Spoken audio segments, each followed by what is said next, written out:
Yeah. Obviously taking the jump it's a risk, but you're like betting on yourself in a way. Like you're betting that your skills and your talents can take you somewhere, especially being an entrepreneur and a startup founder.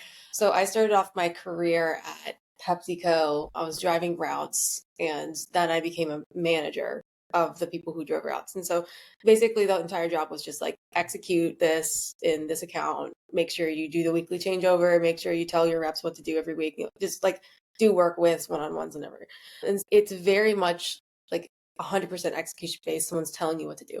And so I thought I want to be able to make my own plays. And so I found a company that was very similar in a way, like the work was similar. Like I got to Mhm. travel all over the mid-Atlantic, all over the US really, and go to like a different big box retailers like Home Depot and Lowe's. I got to go to independent garden centers and like lawn care centers. I got to go to co-ops.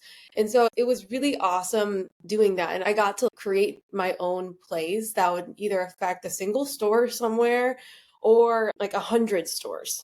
And so I really enjoyed having that spirit to create and try new things, create new programs.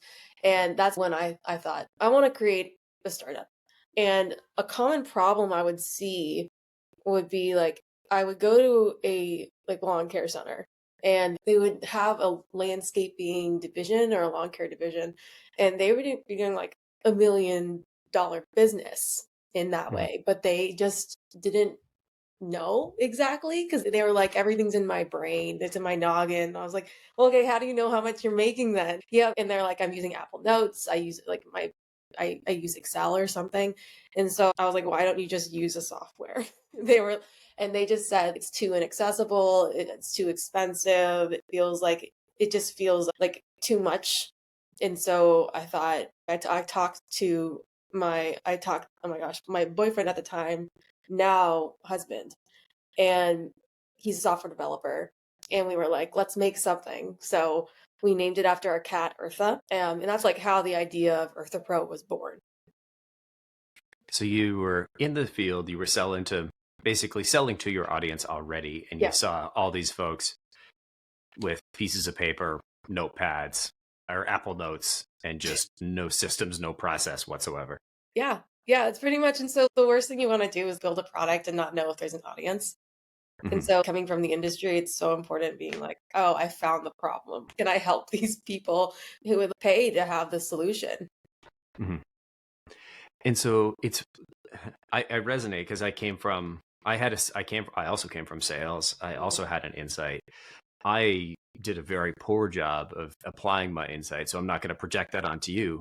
But I'm curious, how did you go from, okay, we've got this idea, let's name our startup after our cat. Yeah. How do we validate it and decide, hey, make the call of, is this a terrible idea or is this a great idea? Yeah. So we went like a very traditional route with this. We were looking at accelerators and pre-accelerators specifically. There are these programs usually funded by whatever state you're in, Mhm. or they're funded by, I guess, a state, or they're nonprofits or something. And they'll have these pre-seed, no, these pre-accelerators.